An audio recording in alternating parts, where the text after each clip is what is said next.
Today, my topic for the presentation is Vedanta philosophy or Uttara Mimamsa.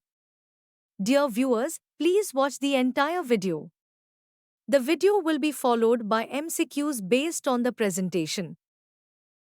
Let us first try to understand main features of Vedanta philosophy. Vedanta philosophy or Uttara Mimamsa is a major school of Indian philosophy rooted in the teachings of the Upanishads, the Brahma Sutras, and the Bhagavad Gita. Vedanta focuses on exploring the nature of Brahman, the ultimate reality, Atman, the soul or self, and moksha, liberation. The word Vedanta translates to the end of the Vedas, indicating that it represents the culmination of Vedic wisdom. Several subschools of Vedanta exist, including Advaita, non-dualism, Vishishtadvaita, qualified non-dualism, and Dvaita, dualism. Each interprets the nature of reality, soul, and God differently, though they all aim at achieving spiritual knowledge and liberation. Key features of Vedanta philosophy. 1. Concept of Brahman. Vedanta teaches that Brahman is the ultimate, unchanging reality, the source of all existence, and transcends time, space, and causality. Brahman is described as Saturday, being, Chit, consciousness, and Ananda, bliss, and is regarded as the essence and basis of the universe. 2. Unity of Atman and Brahman. Vedanta emphasizes the fundamental unity between Atman, the individual soul, and Brahman, the supreme reality. In Advaita Vedanta, it is asserted that Atman is identical with Brahman, while other Vedanta schools view Atman as distinct yet inseparably connected to Brahman. This concept highlights the unity of individual consciousness with universal consciousness. 3. Maya. Illusion in Vedanta. Maya is the power of illusion, responsible for creating the phenomenal world. It is the cause of all misapprehensions and attachments that prevent individuals from realizing the unity of Atman and Brahman. Maya is seen as the force that veils the true nature of Brahman, making the transient world appear real. 4. 3 levels of reality. Vedanta recognizes 3 levels of reality: Paramarthika, absolute reality, the true, unchanging reality of Brahman; Vyavharika, empirical reality, the everyday reality where the world and individuality are experienced; Pratibhashika, illusory reality, a subjective reality, such as dreams or illusions.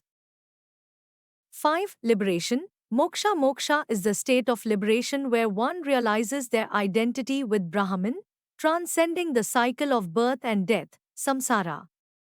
It is marked by the cessation of ignorance, avidya, and the dissolution of the ego, resulting in eternal bliss and unity with Brahman.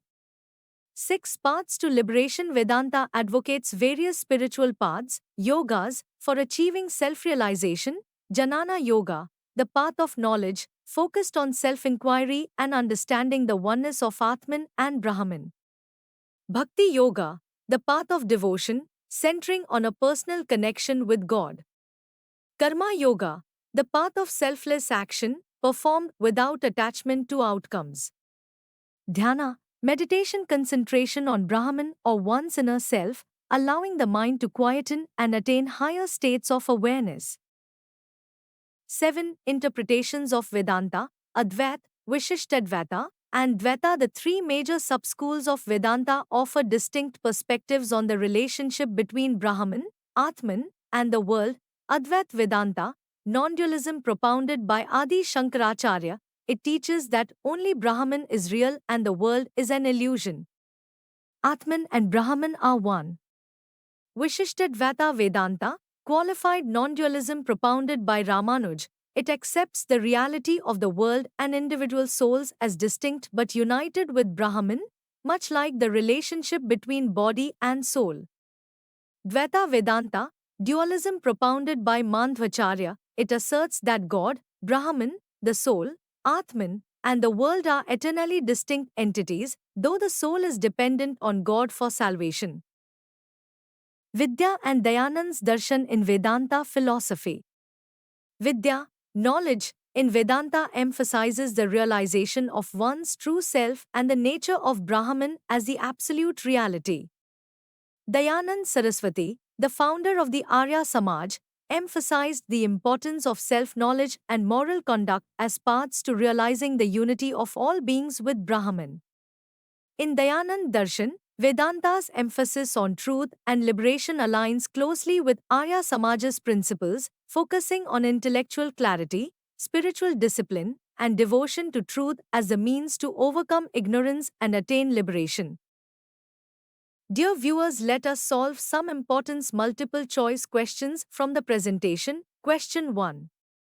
In Vedanta philosophy, Brahman is described as which of the following? A. The creator of the world but separate from it. B. The essence of all existence, characterized by Sat, Chit, and Ananda.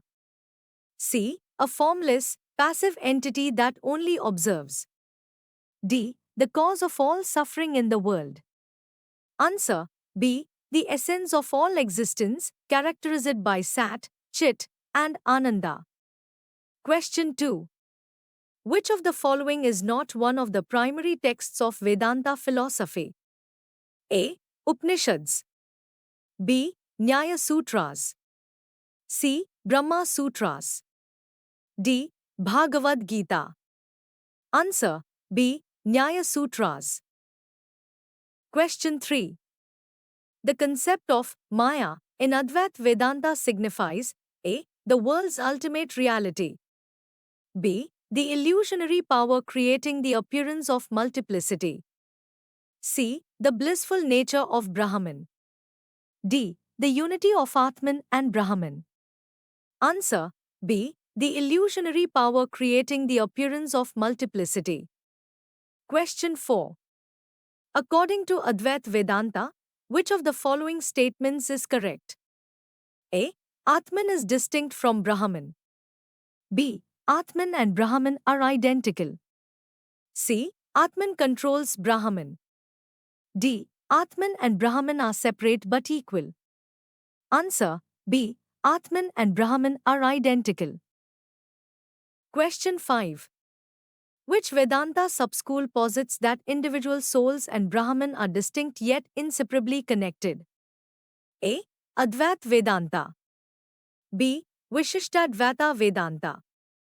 C. Dvaita Vedanta. D. Sankhya. Answer.